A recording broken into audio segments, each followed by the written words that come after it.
I have a big heart for people. When I see injustice, it's hard for me to ignore. When I recall the ill treatment that my sister and I suffered for things we didn't even do, it was really emotionally painful. But it's made me a stronger person today because I learned to endure that. I am actually thankful for that experience. I am.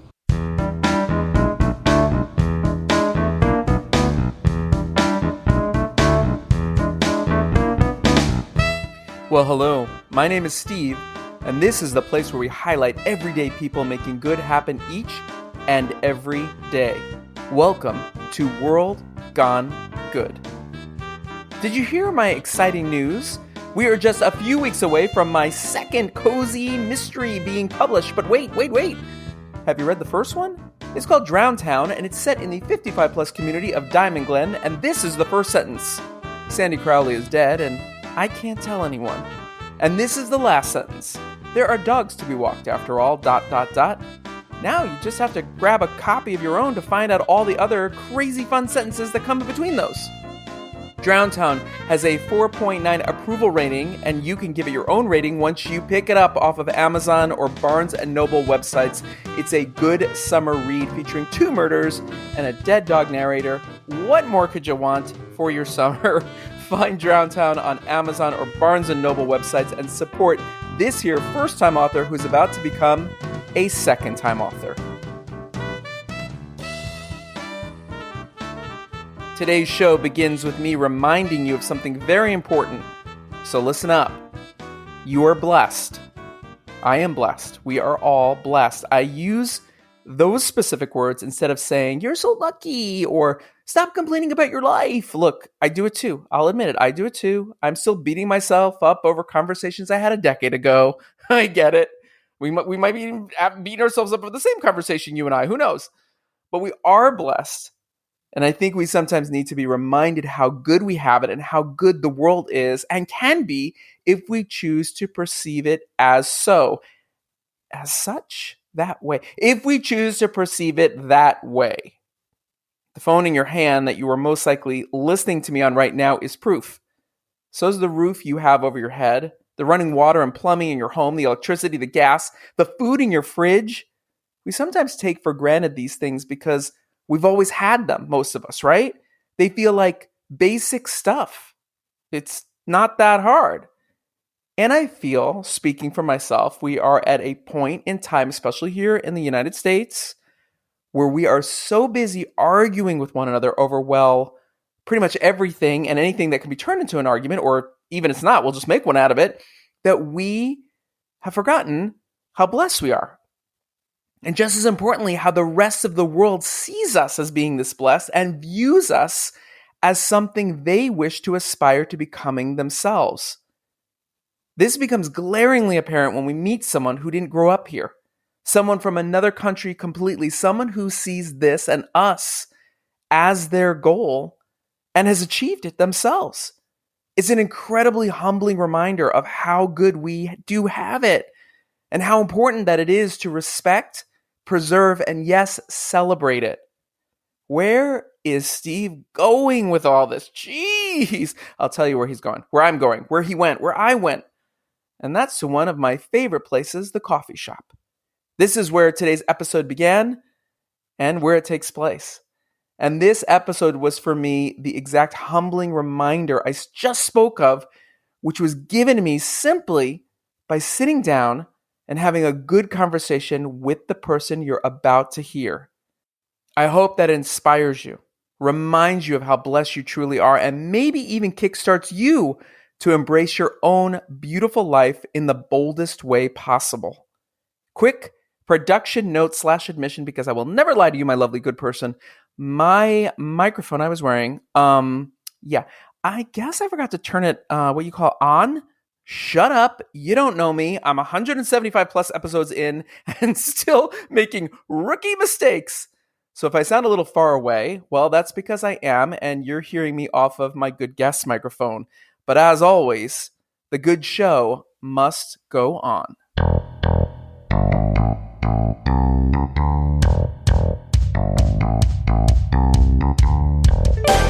This is Nana Akyen, and this is our good conversation we had together at the coffee shop. So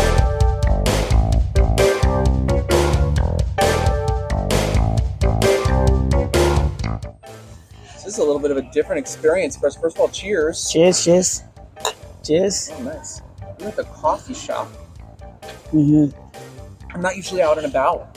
I've done like 2 shows out and about that I can think of. Where I've like gone. I went to the farmer's market one time. Okay. Yeah, that was fun. Here in town. Here in town. Yeah, it's always fun to try to convince complete strangers to talk to you. Interesting. So tell everybody your name. My name is Emmanuel Nana Akyen. That's my full name. Yeah. Starting off as Ringer. This is Exactly. real. It's happening in real time. It is happening in real time. But you go by Nana. Yes, everyone calls me Nana because obviously it's quite simple and easy. And if you forget, I can forgive you. And it's cheesy to say Nana from Ghana. Yes. Yeah. Yes. But a lot of people do. Yes. Yeah. I get a lot. Nana from Ghana. And then lots of songs being sung to me. So, yeah.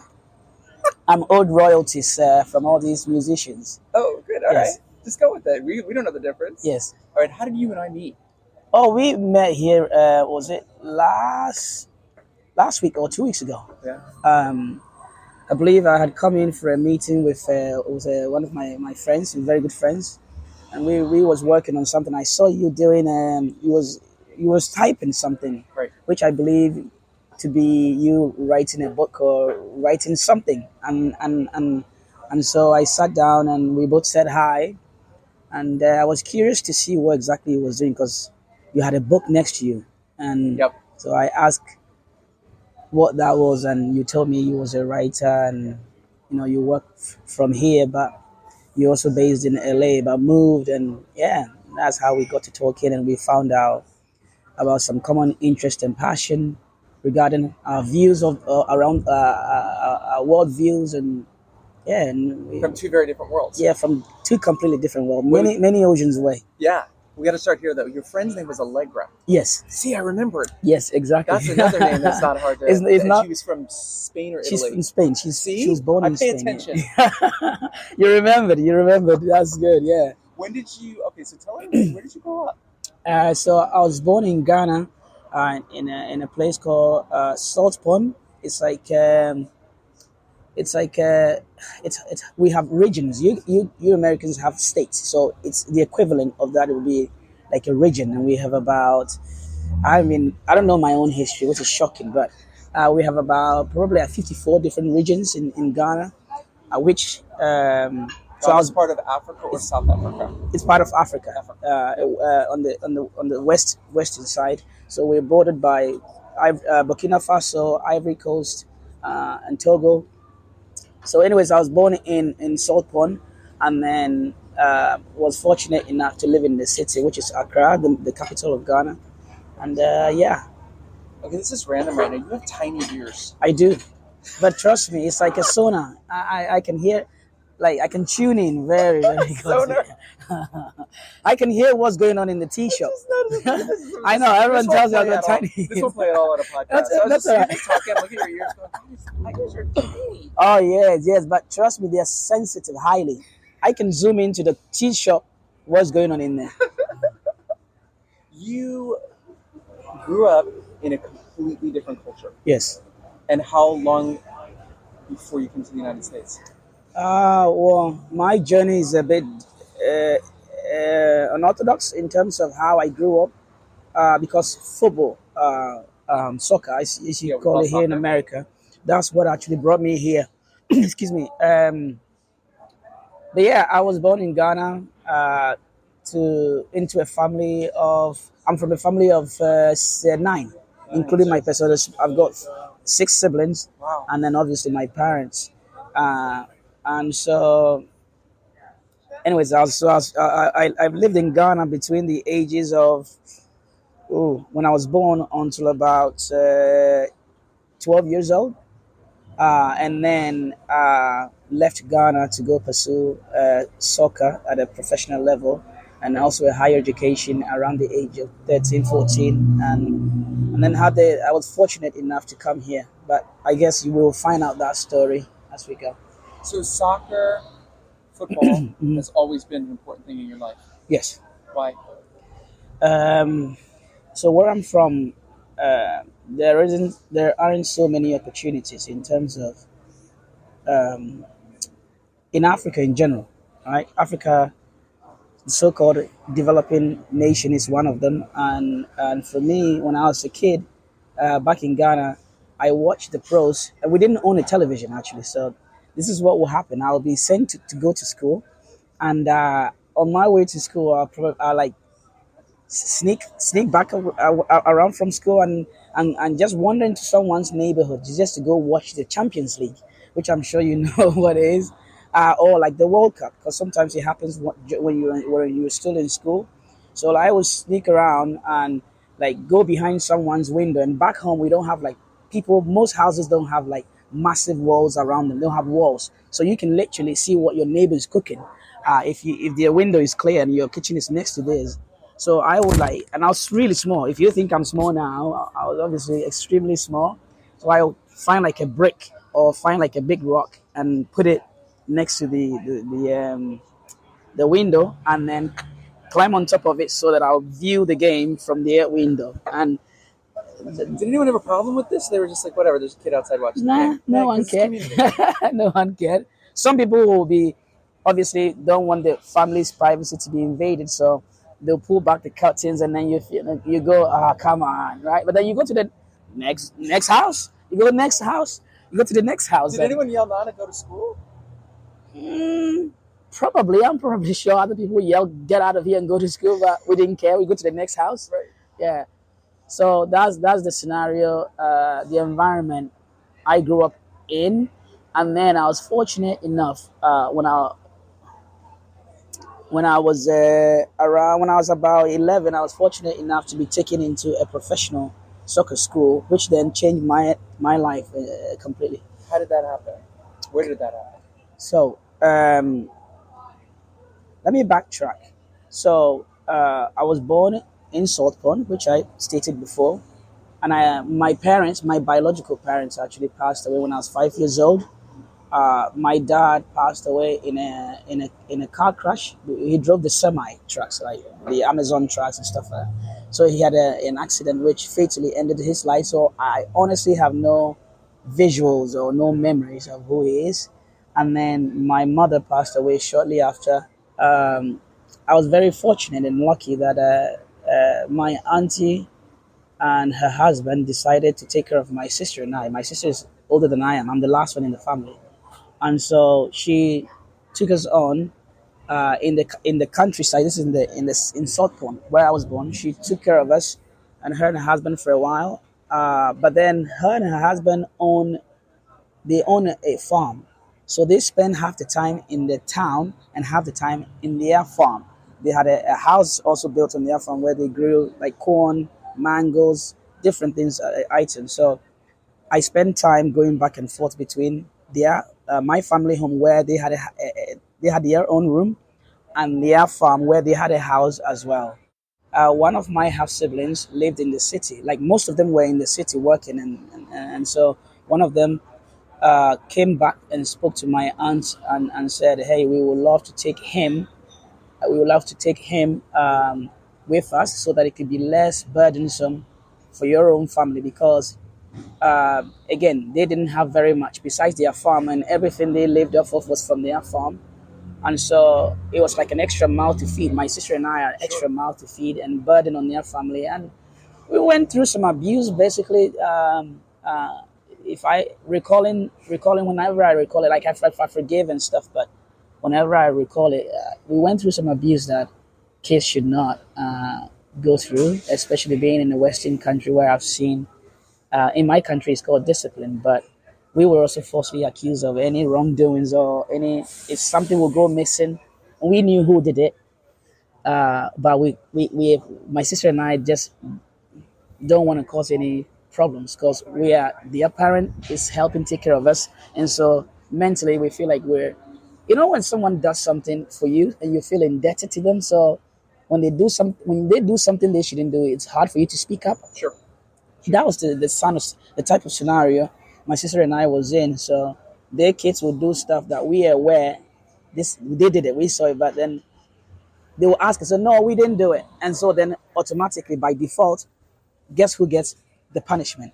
My sister and I, we are forced to grow up very quickly. Yes. Because there's nobody else coming for you, but you have to find yourself out of that situation. Yeah. And even telling the truth, and that was the painful part. We said, no, we didn't do it. We saw him take it. And the parents, my auntie, and bless her soul, she passed away. Um, Her husband was an abusive person, where he will abuse even her sometimes. And angered, like, he's an angry person and just lashes out and overreacts in every scenario. He was a tempered person, like a ill-tempered person.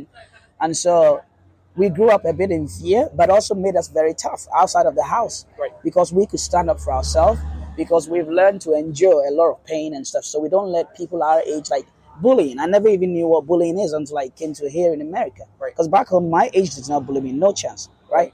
But we have respect for authority, that even when the adult is wrong, and this is the one thing that is wrong about my culture that I hope it changes, because when an adult is wrong and we know the facts, we still need to respect them, because my culture is an adult is always right.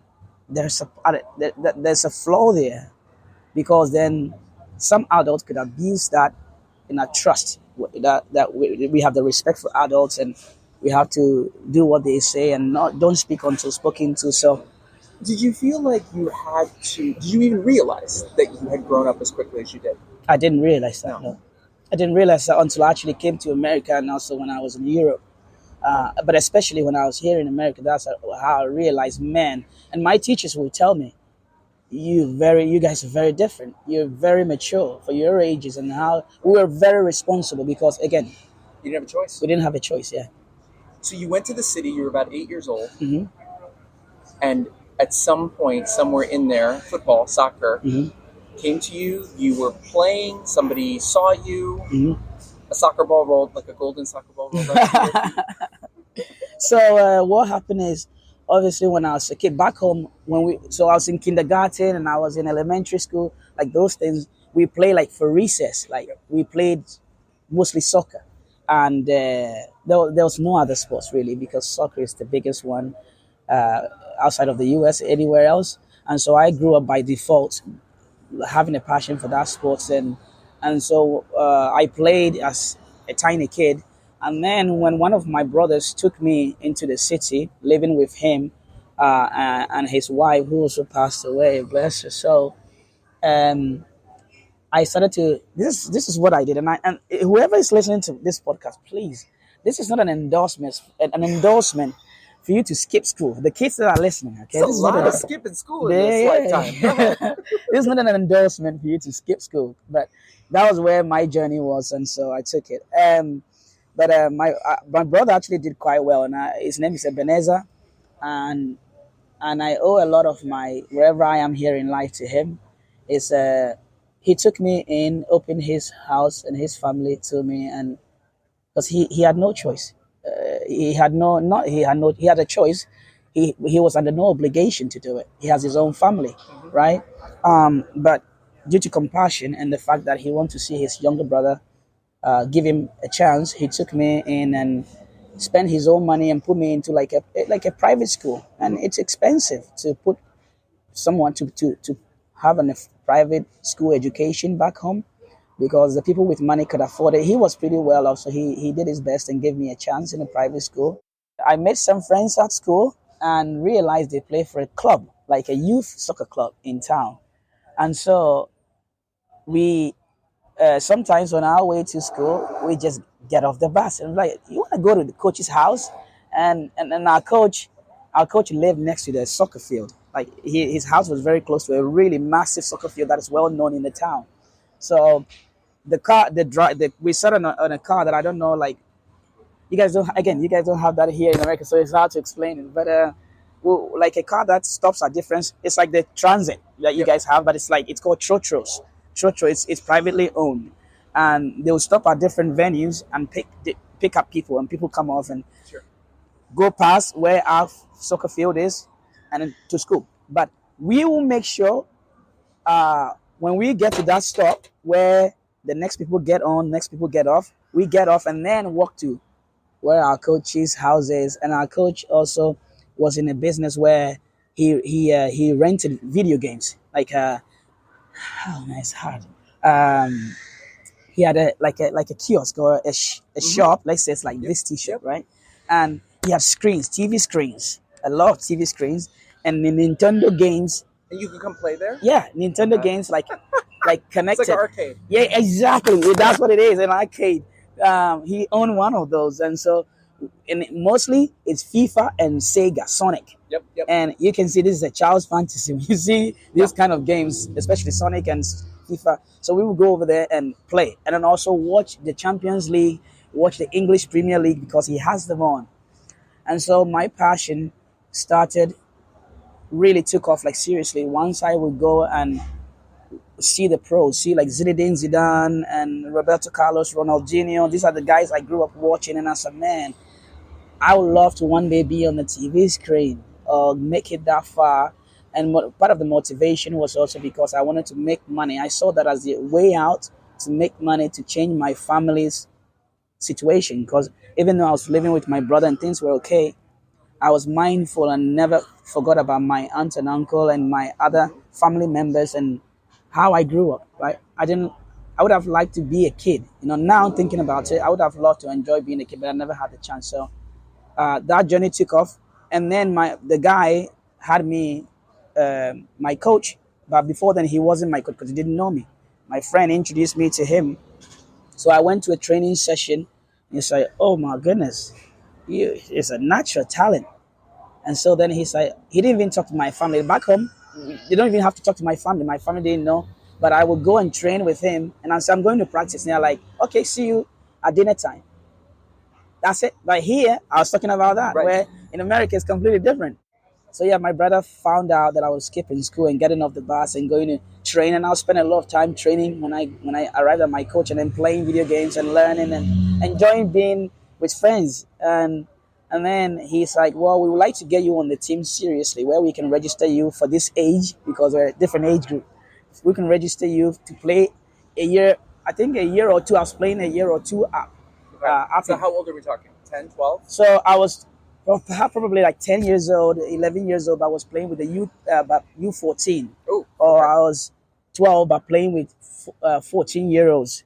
And started off playing as a center back, believe it or not. I was playing the last guy in defense. I was very good at jumping, and I was very smart with the ball and technical. So he really worked me into the team. And then the biggest opportunity came where there was Right Dream, which is what led to me coming to America. And there's an organization called Right to Dream, which is like a professional boarding soccer school that takes the best of the best from around the country and then even around all of Africa into a main facility. And you can look at that Right to Dream Academy.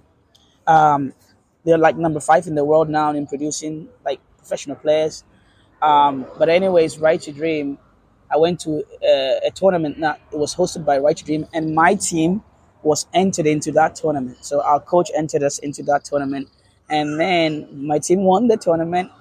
And then they selected a few kids to be invited into the academy, the boarding school, on full scholarship. And then if that's something you wanted to do, it meant you will leave your home and go live in this new facility with people you don't know, with new friends. So I had to go make new friends from different parts of the country who have been handpicked.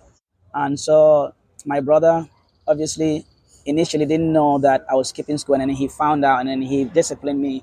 But then one time I asked him to, because he has never seen me play soccer. Sure. It might just be like 2 years I've been playing club soccer. He's never even seen me. All he's heard like from even friends in our town that he's really good. He's really good. He plays soccer. That's it. So then one day I said, "Come watch me play." And he's like, whatever. Because back home we believe there's this notion that if you play sports, you won't make sports will take you nowhere. You can't make a living out of it. Nothing. We're like, look at the professionals. Look at the lifestyle they live. They want you to be a doctor. I wanted to be a pilot as a kid. That's what my dream was. I wanted to be a pilot. But then I saw all these things, and So my family, obviously, my family was under the same impression that I have to go to school to become a doctor or to become a teacher or to become something, because they thought education is the only way out. And my mindset is no. I want to go to school. I want to get a degree, but this is what I want to do. So your So brother, wait, so your brother finally comes and sees you play. so finally comes and sees me play, and afterwards the next Did you say anything at the end of the game? he just came and watched me play, and Solemnly nodded. That just didn't say much. He didn't say much because I have a professional people in my family. One of our cousins had played professionally in Ghana and also outside of Ghana. So, but anyways, he didn't play soccer. My brother didn't play soccer, but one of our cousins that did. So he's well known. And so after he saw me play, the next week or two we had a game, home game, and he surprised me. He showed up and he bought me brand new, like not used, because back home normally we buy second hand used from like overseas. It was brand new. I look at the bottom, the little tiny spikes from the factory is still on there. Oh my God. It's like brand new shoes.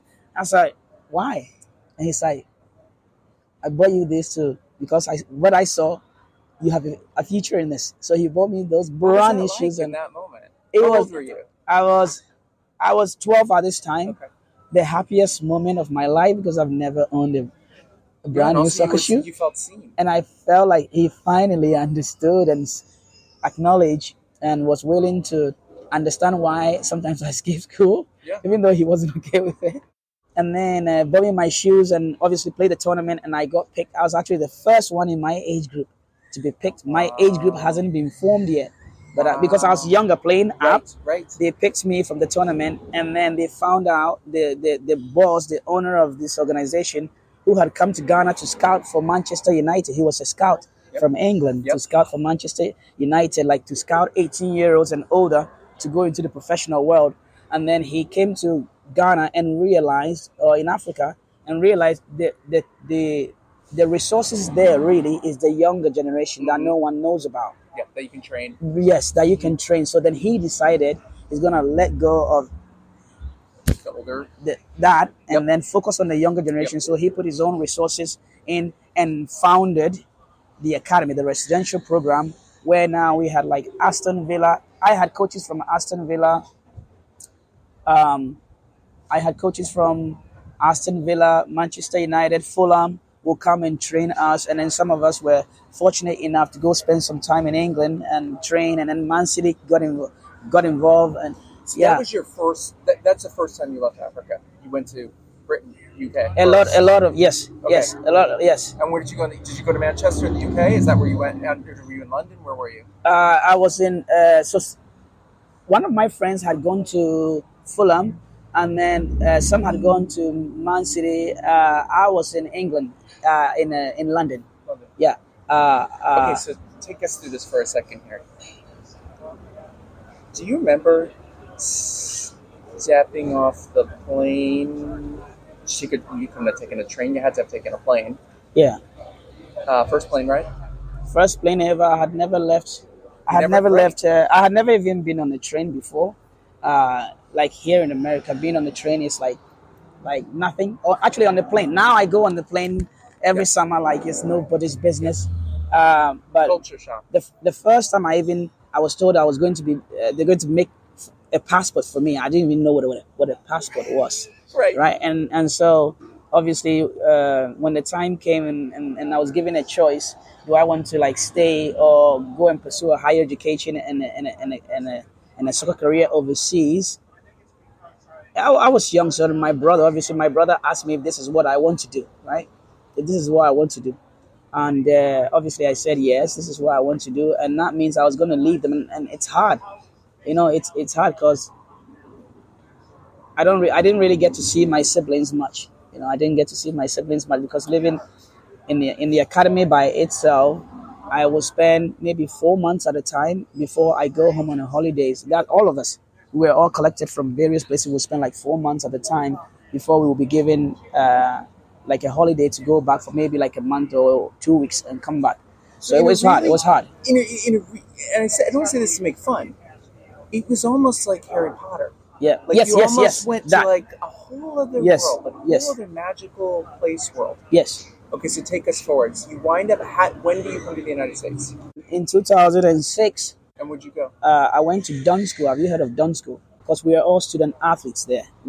Academics are taken highly like seriously. So now I couldn't skip school because now I'm in a place where before I skipping school to go play soccer, the academics are so strict that they do everything like robotics, science, every topic you can think of. They have their own like on-site like teachers, nurses, chefs. Uh, Again, back to the Harry Potter concept. Everything is in a big world Sure. place, like Magical yeah, castle. a big place. The kids that come here maybe have a better chance pursuing education first, or instead of soccer, right? So then those kids are given that option to go pursue a higher education and get a degree first, so that if soccer doesn't work out, You have something to fall back you on. have something to fall back on. So Sure. that's the idea. So that opportunity obviously was offered to me if I wanted to do that. And hey, yeah, why not? You were saying that you skipped a lot of school in the beginning, Yes. but when you found your passion that came with soccer, because we talked about this on the show before. It's like kids that get involved with music, kids that get involved with theater, kids that get involved with band, kids that get involved with sports, they inherently do better in school. It goes hand in hand. Did that happen for you? Is that why the education factor came in for you? Like your studies improved because the soccer arm was now in play. So Did you it see go the hand in combination, hand? the combination of the two. Yeah. Yeah, I think You didn't want to fuck up one and then not have the other one. yes, yes, yes, yes.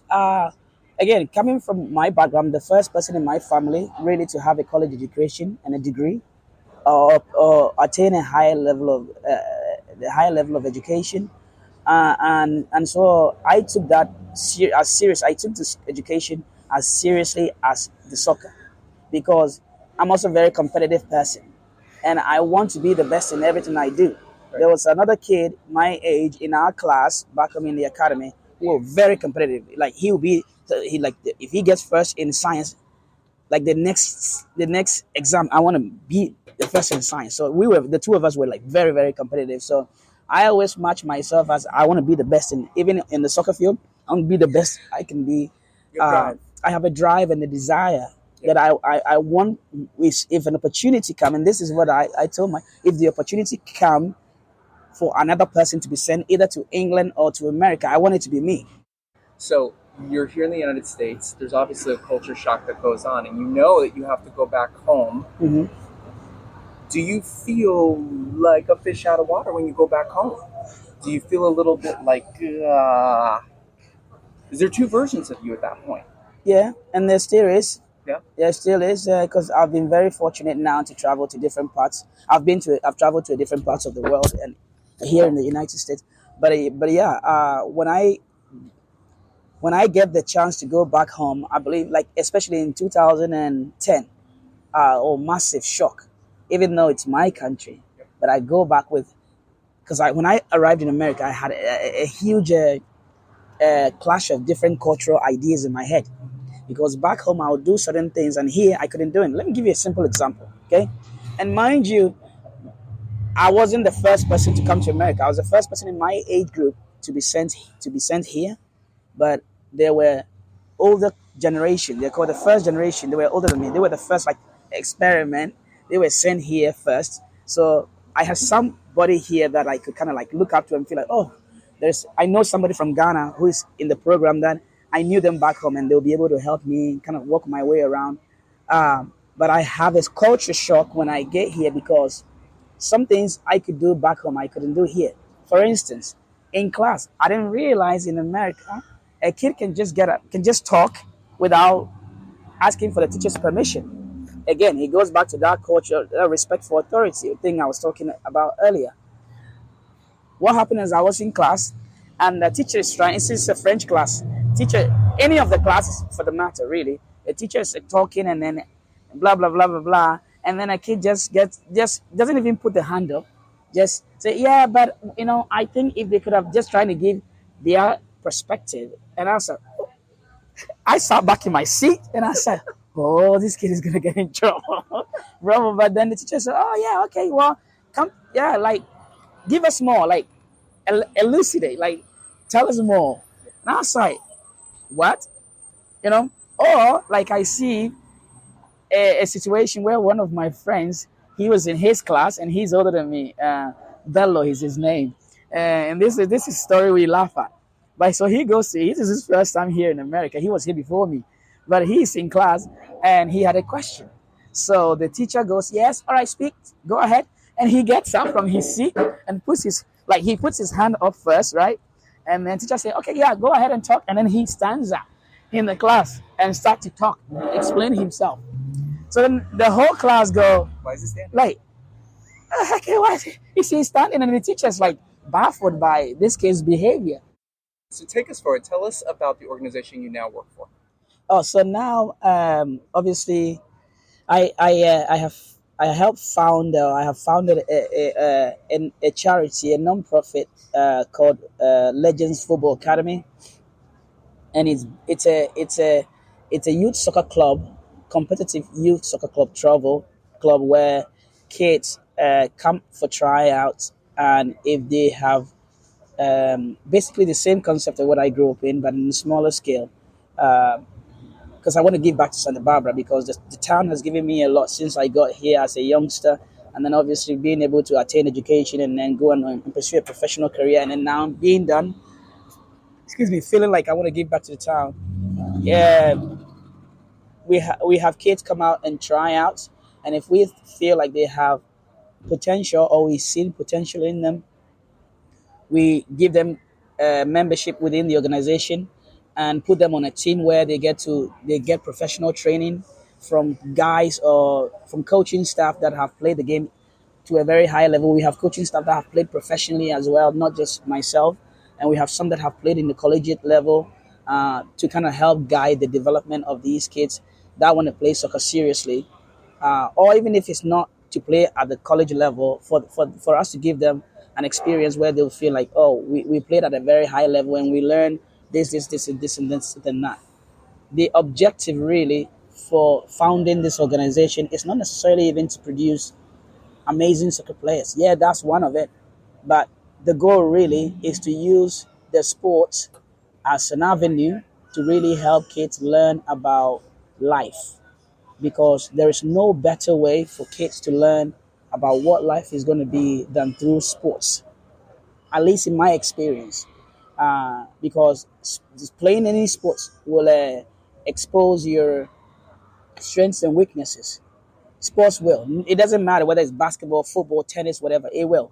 If you're someone who have, uh, it will show your temperament. If you give up easily, if you're weak-minded, if if if um, if you're easily uh, if you're easily discouraged, it will show. And so I feel like this organization that I founded is a good place for us, for the experiences that I had to be giving back to kids in a skill um, where we help them grow. We help them become responsible and respected members to the Santa Barbara community, right? We want to equip them to not just be great athletes, but become great world citizens, basically. Um, yeah. What would you go back in time and tell 10-year-old Nana if you could talk to him right now? What are some words you'd give him? What piece of advice would you tell your younger self? Wow. If I was to go back and talk to my 10-year-old self, um, I would have told myself that the future was going to be bright and that you were going to impact a lot of people. So it's okay. Don't cry, because I cried a lot. Yeah, I cried a lot. I have a big heart for people. I feel a lot for people. So when I see injustice, it's hard for me to ignore. And when I recall the ill treatment that my sister and I suffered for things we didn't even do, it was really emotionally painful. But it's made me a stronger person today because I learned to endure that, right? And it's made me a stronger person where even in this country, I see kids complain, and even adults complain about simple things. And I go, you think that is hard? I know kids that are stronger than you. I know kids that are mentally tougher than you.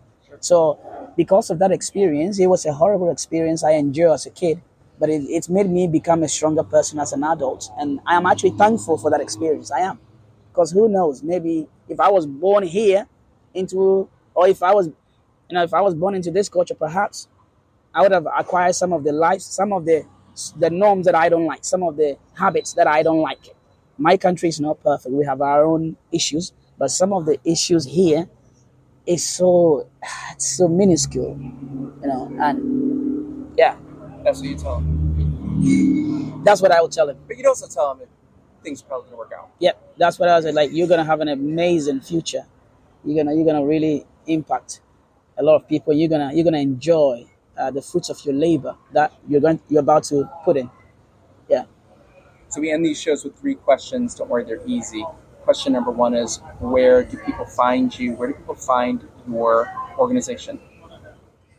They can find us on on just a normal website at www.legends Legends football spelled the Spanish way futbol.org. The last 2 questions we ask everybody on the show. Question number 1 is this: who inspires you? Who inspires me? Oh, my sister, my older sister inspired me a lot because she showed me what endurance is.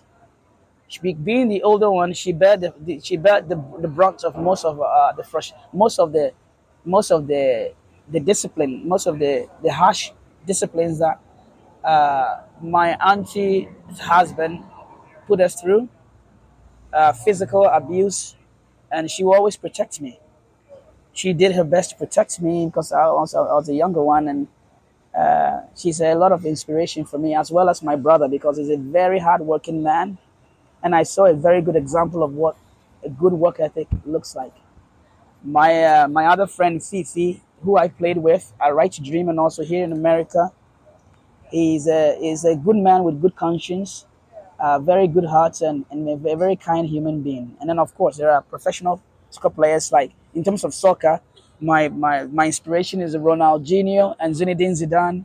Those were my inspiration. And then for coaches, soccer coaches, Arsene Wenger and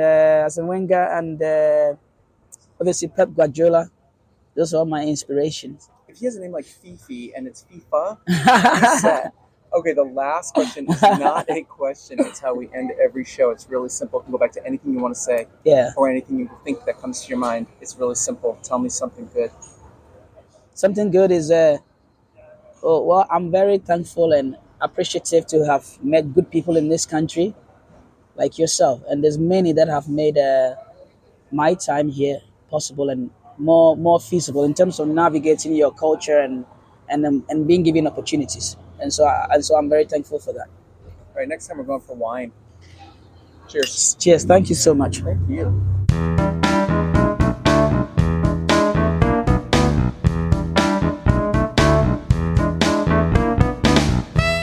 Thank you, Nana, for sharing your good journey. Next time on World Gone Good.